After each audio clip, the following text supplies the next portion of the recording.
Hello everyone, welcome to the course on electromagnetic theory and interference. We were discussing about a transverse magnetic mode, and we have seen the wave equations and the cutoff frequency and cutoff wavelength relation in the last two sessions. Now we will wind up this transverse magnetic mode in this session by finding the other parameters, namely the phase constant beta, propagation constant for evanescent mode, phase velocity, wavelength, and intrinsic impedance. And finally, we will see the field configuration for a particular mode, TM21 mode. So we already know that the TM11 mode has the lowest cutoff frequency, or we can say longest cutoff wavelength, because we know there is an inverse relation between the frequency and wavelength. The phase constant, if you take beta, we can write in terms of the cutoff frequency.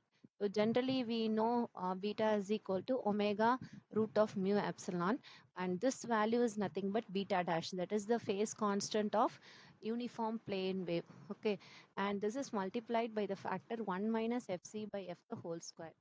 Whereas if you find the propagation constant for evanescent mode, in evanescent there is no propagation, so only attenuation is happening. There we get the similar relation, but beta dash is multiplied by the factor by interchanging fc by f the whole square and the minus 1 position. Now let us see the phase velocity and wavelength in the guide. Phase velocity, we know it is equal to omega by beta dash, and wavelength we know from the beta relation, that is 2 pi by lambda, right? From that, if we find we know that it is equal to phase velocity by frequency. It is similar to lambda equal to c by f, but here it is the phase velocity. Okay, and the intrinsic impedance of the TM mode, eta TM. Okay, how we can find? um, that is equal to, usually it's a ratio of electric field to the magnetic field, right?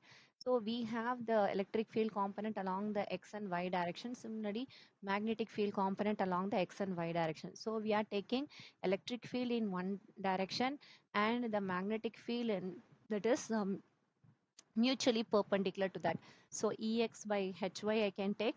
Similarly, I can take ey by hx also. In this case, ex by hy both are negative terms. So if we cancel, we get a positive. But here in this ey by hx, ey is negative, but hs is positive.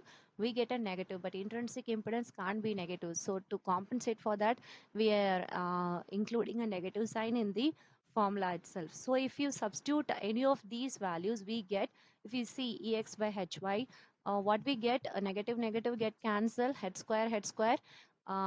This gamma is nothing but j beta. So j and j get cancelled. Beta by omega epsilon is the final answer. So if we substitute the value for beta from the previous phase constant expression, we can get this omega get cancel, we get root of mu by epsilon multiplied by the same factor 1 minus fc by f the whole square. So the intrinsic impedance, as we know, it is equal to the intrinsic impedance of uh, uniform plane wave. For a TM mode, it is equal to intrinsic impedance of uniform plane wave, which is multiplied by the factor where of frequency is also included.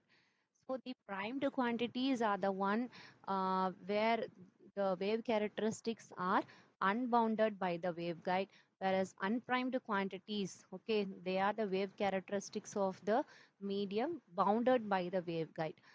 So let us see the field configuration for TM21 mode. So what do you mean by 2, 1? So the first term represents the first integer represents the number of half cycle. This is mn, right?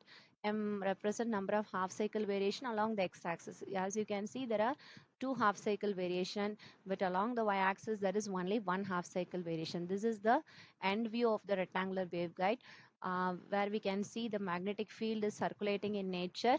One is moving in anti-clockwise, one is moving in clockwise. So at successively the direction get changed.